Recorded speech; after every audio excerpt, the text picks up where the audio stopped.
22 come from behind victories, 19 one-run wins, 5 series wins out of the last 6. The Redlegs, they are rolling, but can the bullpen hold up? We have a whole lot to discuss on today's Locked On Reds. Let's go. You are Locked On Reds, your daily Cincinnati Reds podcast, part of the Locked On Podcast Network, your team every day. You are Locked On Reds. Thanks so much for joining us. I'm your host, Jeff Carr, alongside host Stephen Offenbaker. We are lifelong Cincinnati Reds fans that have turned an addiction into this team into information for you. I want to thank you for taking time out of your day to listen to us talk some Reds with you. I want to encourage you, if this is your first time listening on your favorite podcast app, hit us up on Twitter or hit us up on YouTube. Drop down into the comments section. Let us know how long you've been a Reds fan, because we love talking Reds and we want to talk Reds with you. Locked On Reds is part of the Locked On Podcast Network. We are your team every day. Everydayers, thanks so much for making us part of your day, and drop down in the comments section as well. On today's podcast, the bullpen. Really? I mean, the bullpen, not just Tuesday night, the bullpen for the last, week and a half, month and a half, something like that, has been very, very good. And we've really got to dive into the performances that we saw on Tuesday night and some trends that we're noticing with it that are going to be interesting coming up.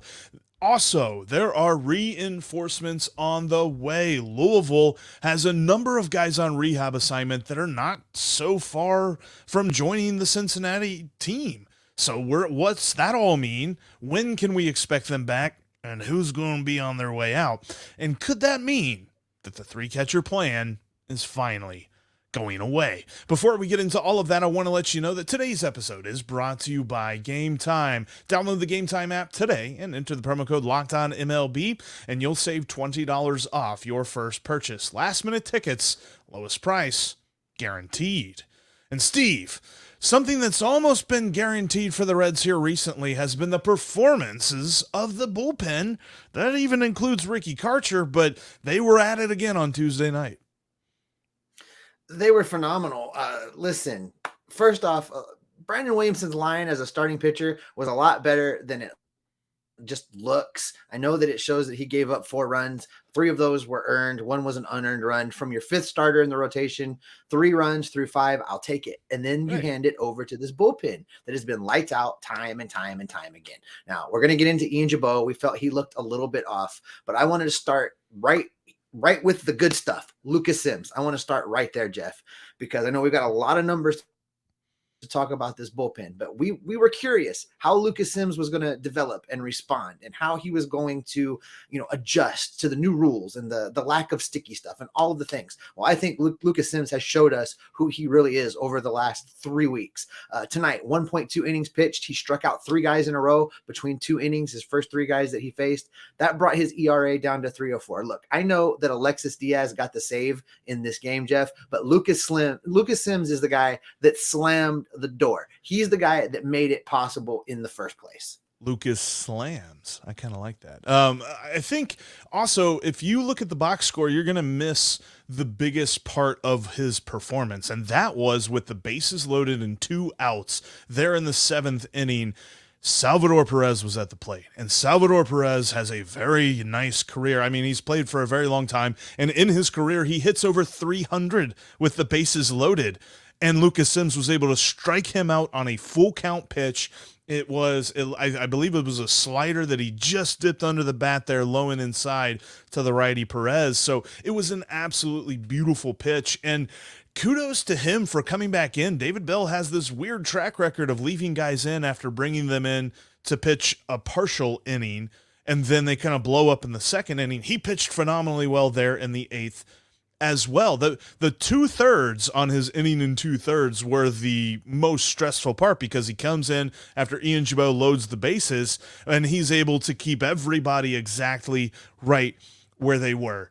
But let's talk, Alexis Diaz. What more can we say about this guy? He now has 21 consecutive saves. That's the second longest streak The longest streak, of course, is owned by his brother. So if you have a Diaz closing a ball game, you're doing pretty good, because Edwin Diaz has 22. Of course, he's hurt. He's not going to be able to add to that. There's talk that he might come back at the end of the season, but that's neither here nor there. Alexis Diaz has a chance to pass up his brother, and we're only talking about his second professional season. I mean, Alexis Diaz is nails at this point. The Reds could have a 1-run lead, but it's going to feel like a 10-run lead when he comes in. Well, it's been a while, Jeff, since we've had a guy at the back end of the bullpen where when he came out, we felt like he was pretty reliable. Like it was a guy that we could trust with the game on the line. And Alexis Diaz at this point has my complete trust. I'm not worried about him at all when he's coming into the game to close it out. 100%. And the last guy that I could say that about currently pitches for the Royals. So that's great to see how Alexis Diaz has pitched to this point. And yeah, Ian Gibaut had a really rough outing, and I think there's something to that. I don't necessarily think it's just Ian Gibaut either. This bullpen has thrown a lot of innings. And when I say a lot, I'm talking top 5 in the major leagues. And this is only since the Reds started 7-15. I'm even going to like April 24th. They're still 5th in the major leagues in innings pitched for a bullpen. They have 178 2/3 innings pitched in the last, what's that, like almost 2 months now. So we're talking about a group that is tired. And I get it. There's going to be a lot of people that say, well, Jeff, they only throw 1 inning a night. It's totally different. It's not something that it's like a starting pitcher where, if he throws 6 or 7 innings, then you're starting in the pitch count and all that stuff. You're starting to talk about him being tired. Like, they throw multiple days. They throw lots of warm-up pitches. They have a weird routine when it comes to a relief pitcher. And because the Reds call on them so much, I feel like we're going to get into an area of the season where we're going to see some DL or some IL stints from some guys simply because of fatigue. And I think that Ian Gibaut showed really the first signs of that on Tuesday night. I think it's no coincidence, Jeff, that we're starting to see a lot of shuttle bus running between Louisville and the big club, with relievers coming up for just an outing and then going back down. I think the Reds front office sees the same thing that you and I are seeing. They're seeing the wear and tear starting to add up. And I'm not opposed to the way that Nick Krall is handling this, bringing up a Karcher for 1 outing. And now I don't know that I was ready to see Karcher in a 10th inning save situation, but this is where we landed. I think I'm okay. It's a memory we'll never forget, Steve. Correct. I think I'm okay with that philosophy, with bring a guy up, let him come eat an inning or two, don't worry about how many pitches he throws, and then send him back down to AAA and bring up the next guy to fill that 1 slot so that there's always this fresh arm. I don't have a problem with that. And I think that if they can do that and start to give guys a couple extra days of rest, if you can give Ian Gibaut an extra day off, if you can give Lucas Sims an extra day off, if you can allow Alexis Diaz to not ever have to pitch 3 games in a row, I think that's the target. I think that's what we're shooting for, to make sure that these guys can make it all the way through September, because don't look now, Jeff, but it's time to really start considering the fact that they may be playing for a division championship come September. Yeah. They're 2 games under 500 now. We're talking about a chance, if they are able to sweep the Royals, to be 1 game under 500 heading into Houston this weekend. And also, you mentioned the shuttle bus, and we forgot to shout out Daniel Duarte with a 7-pitch inning in his return to the big league bullpen. So that was nice to see. He's a fresh arm, and there's a fresh arm that we're going to talk about here in just a minute that's hopefully going to be coming out, probably not in the next week or so, but probably by the beginning of July, as Tony Santillan has started his rehab stint there in AAA. So there are definitely reinforcements on the horizon, and that's kind of where we want to focus our attention on. But like coming up here in just a minute, but this bullpen, Steve, has been probably the biggest. And I know that, you score 5 runs, the lineup does something, but they really only scored those runs in the 2nd inning. And then Brandon Williamson and the weirdness that the Royals were able to make it a 1-run game, that you look at that and you say, man, this is all on the bullpen for just holding it down because the lineup went to sleep. No, absolutely. And I think that the Reds find themselves in a very interesting spot with this bullpen, Jeff. And I hope that they kind of have a long-term plan here to continue to manage the wear and tear. I like what I'm seeing so far, but only really, it's sad, time is the only thing that's really going to tell us how this bullpen is going to hold up.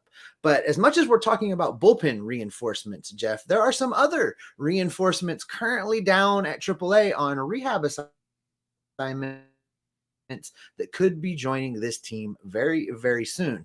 Coming up in just a minute, we're going to talk about who those guys are and what the impact on the current roster will be to get them back and playing at the majors with the Cincinnati Reds. We're going to talk about that coming up right after this.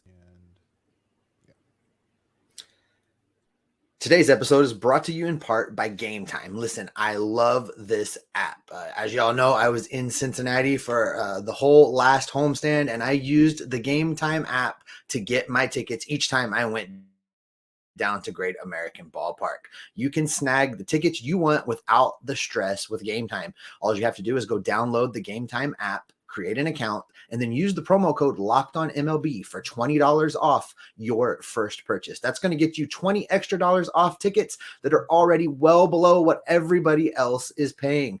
When I used this app, I was sitting in great sections out at GABP and doing it for about half the price. Great deal. It was so easy to use.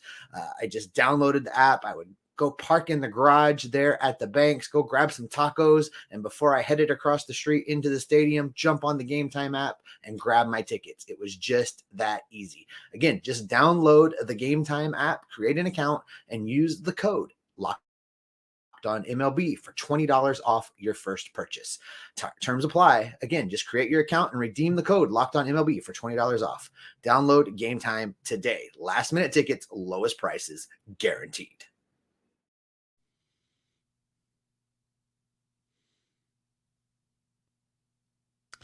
The Reds and the Royals are back at it tonight at 8:10 p.m. Eastern Time, and we're going to see Ben Lively back on the mound. He had a rough start last time out, although he's been giving the Reds some innings, so maybe he can give the Reds some innings and keep the runs off the board this time. And he's going to be opposing Dustin Lynch for the Royals. You can catch every pitch on the Reds hometown broadcast on SiriusXM.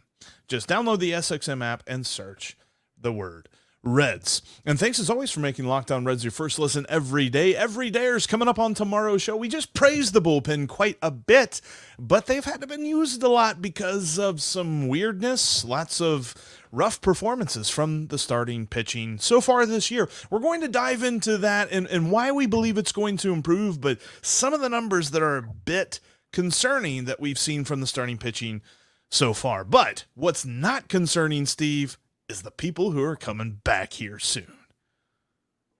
No, there's a lot of help actually. I've been on Joseph Daniel Votto watch for several weeks now, and I think we're getting very, very close to his return to the active roster. I know that Wil Myers is down there, and that's going to create a whole can of worms when it's time to activate him. The real question is, how are they going to make room on the major league roster? Because a lot of the guys that we initially thought were going to be first on the chopping block, well, that narrative has changed. Back when we first started having these conversations, easy, we're going to send Will Benson down. No, we're not going to send Will Benson down. We need to find room for guys like Joey Votto. And one of the things that really impacts this whole situation is, will they stick with the three catcher situation? Yeah, and we're definitely going to get into that here coming up in just a moment. Let's look at the players that are coming back here soon, though, because like you mentioned, Joseph Daniel Votto is back on the field there in Louisville. Drew a walk last night. I saw that he went over at the plate, but there are reports that are saying he's looking a lot better. His swing is looking a lot smoother. So they believe that probably near the end of this rehab stint, he will be ready to go. And he started a couple of days ago. It's going to be like 20 days probably from the time that he started before we see him. So probably sometime around, the end of June, early July. We were saying initially, like a couple of weeks ago before he began his rehab assignment, we were saying probably All-Star break, maybe even after that. Now it looks like it might be before that. So that is a very encouraging sign to see. Yeah, and with that offer, Jeff, he did have a couple walks, so it's not like that he was just overmatched at the plate. While Well, he's starting to see things. So I'm looking forward to having him back. The other name that I brought up was Wil Myers, Jeff, and I'm really at a point in this situation where I believe the best move the Reds could make would be to designate Wil Myers for assignment rather than try and force him back on this roster. I'm not sure with the $9.5 million that the Reds gave him that they're going to be willing to just eat that money. They have shown a willingness over the last couple seasons to do that when it's necessary. So I don't think it can be completely ruled out. I think it's probably more likely they try to find a way to shoehorn him back onto this roster and hope that between now and the trade deadline, he gets hot, he starts doing some things so that they could flip him for a very low level prospect and get something in return for him. Yeah, I think that probably you could see him come up and you could see Fairchild go down or TJ Hopkins go down. And that's probably the move that the Reds will make with that. But again, that's going to put a lot of pressure on who else gets sent down for these guys, because who else is coming up? Nick Senzel. Nick Senzel is on the middle of his rehab, and some reports are he may join the team on Friday for the series in Houston, which means that's going to be real quick. He did have a hit last night. I'm going to be interested to see where he fits into all of this now, because on days that Elly De La Cruz doesn't play shortstop, he plays third base. And that's really where we were starting to see the value for Nick Senzel. Like, I think if you bring up Wil Myers and you send down Fairchild or Hopkins, and then you say, okay, well, then maybe we stretch and we send down, Fairchild and Hopkins for Myers and Senzel. But then how do you get Senzel on the field? And maybe he does take some of Fairchild's at-bats there. But I kind of wonder about that one a little bit. I think that the Reds will make room for him in some regard, though. And, a name we haven't talked about, but I think it's probably time, is Jose Barrero. If it's going to be a choice, seen a lot of him lately. We haven't. And I think that spells his doom. Yeah. I actually think that the move for Myers, if they're going to shoehorn him back onto this roster, is Fairchild. And I think the move for Senzel is Jose Barrero, because then Jose Barrero can go to AAA and play every day. And I think that more than anything else is what Jose Barrero needs. Yeah. It's to play every day. And hopefully, he can work his way back. Yeah, he's not doing anything on the bench here in Cincinnati, so hopefully he can develop. Maybe they can figure out, he could be an everyday outfielder or something like that, because that's really where his opportunity is going to be. The infield's done. There's no more opportunity there for him, because the infield's really starting to fill up already.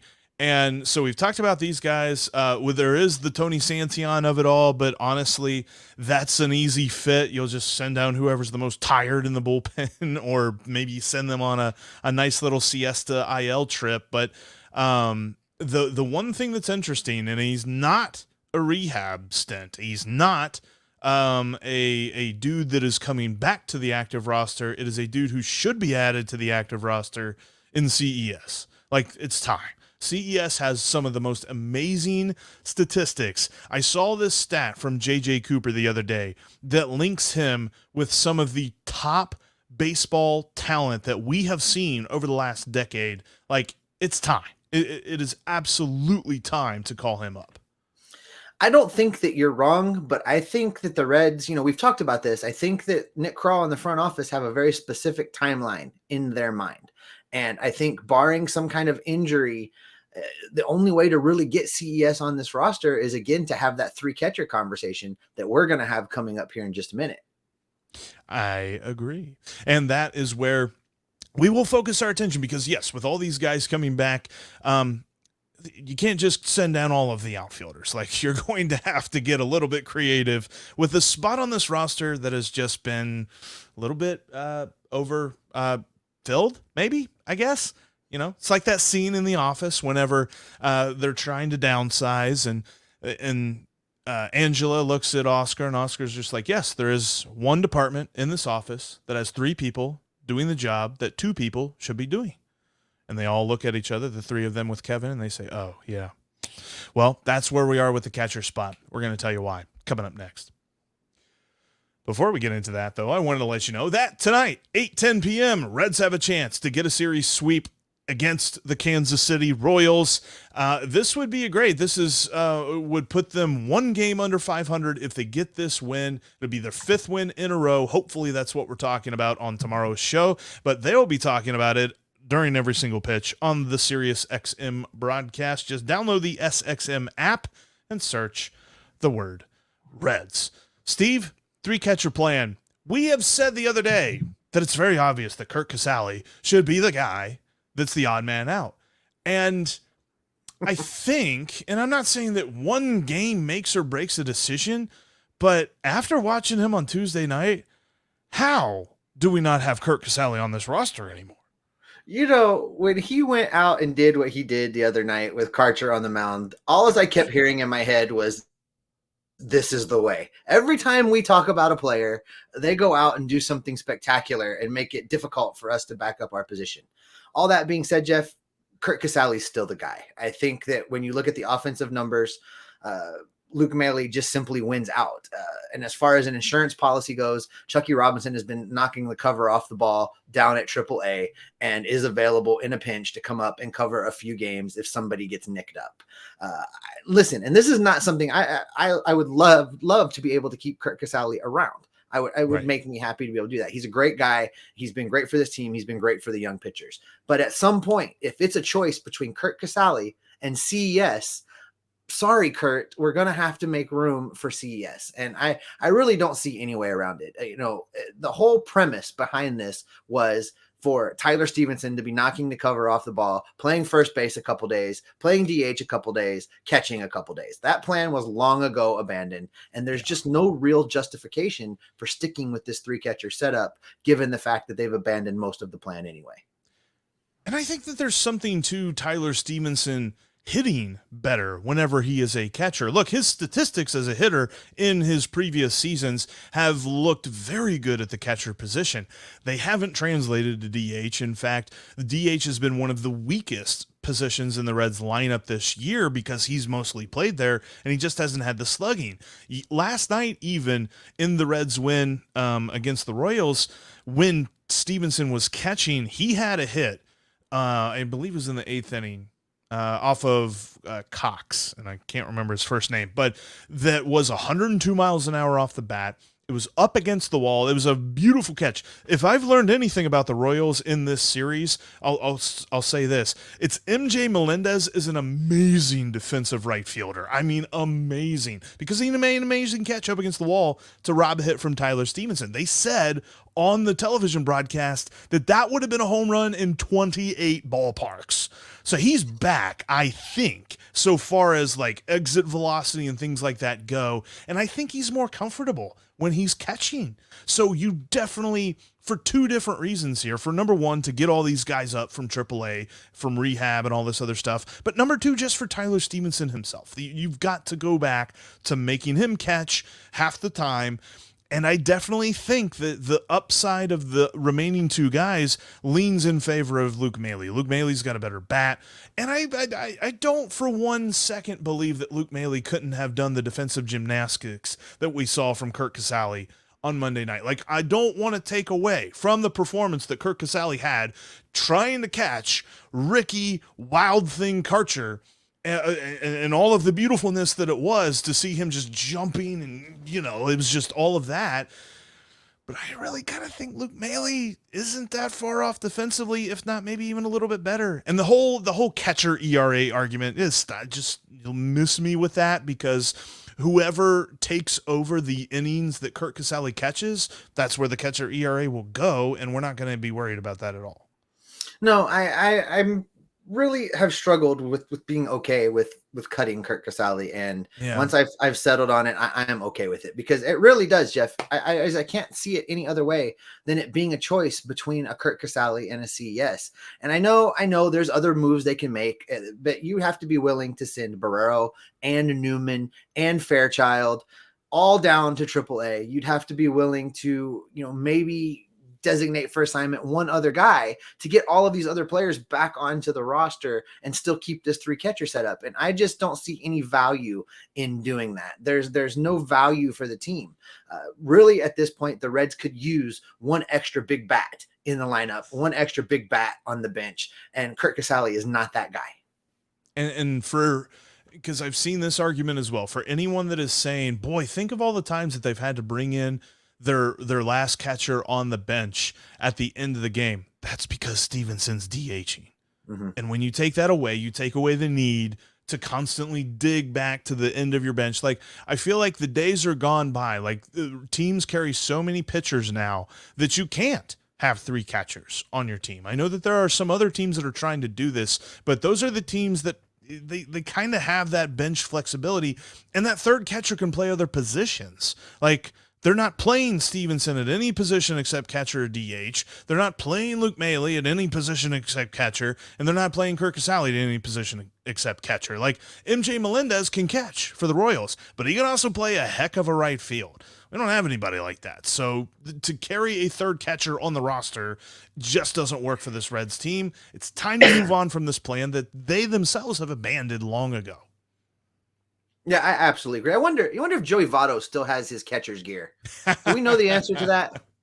Yeah, Joey Votto. I mean, you know, Kevin Newman moved into the Kyle Farmer role, so maybe we could put Kevin Newman back there. I don't know. Like, I think that the whole idea of a third catcher it's almost the baseball equivalent of the backup quarterback.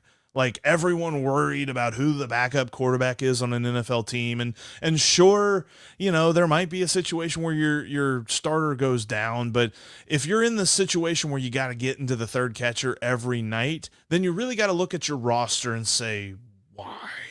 And I think that the Reds need to look at their roster and say, why do we constantly have 3 catchers here? And, you know, Jeff, it's important to highlight the fact that all of this really matters right now. It is June 15th, and we are 2.5 games out of first place. The Brewers lost last night, 2.5 games from leading the division. It's time to get serious about roster construction. It's time to get serious about putting these players in the best positions to win. It's time to seriously consider the Cincinnati Reds as a contender for the National League Central. And that's exactly right too, because that was another key point to the 3 catcher plan and keeping Tyler Stevenson healthy all year, because the whole point was, well, you know, it's in a year where we're not expecting to contend. Well, to add to the fact that the Brewers lost last night, so did the Pirates. Like, the door is open here, and the Reds need to seize the day, and that is how we win today's podcast. Thanks, everybody, so much for checking out today's edition of the Locked On Reds podcast. Before we get out of here, remember, you can always catch every pitch of the Reds' hometown broadcast with SiriusXM on the SXM app. Just search the word Reds. And that'll do it for us here today. Thanks so much for checking us out. On tomorrow's episode, Everydayers, we are going to be talking about the starting pitching. We're going to try and give a silver lining to it, but there's certainly plenty of stats that breed worry, and we're going to try to explain all of those. It's probably going to take a little while on tomorrow's Locked On Reds podcast. But for now, as we end today's podcast, make sure you follow us on Twitter. You can follow me at Jeff Carr with 3 Fs. You can follow Steve at S. Offenbaker with 2 Fs. Make sure check out the Discord. We've got the link down in the description. You can join the Discord.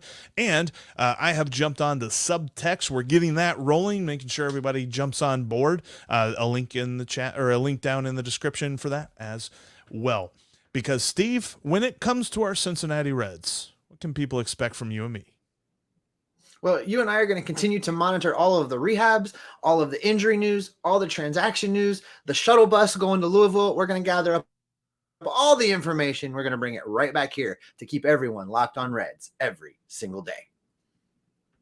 Hear me out. Nick Senzel, emergency catcher.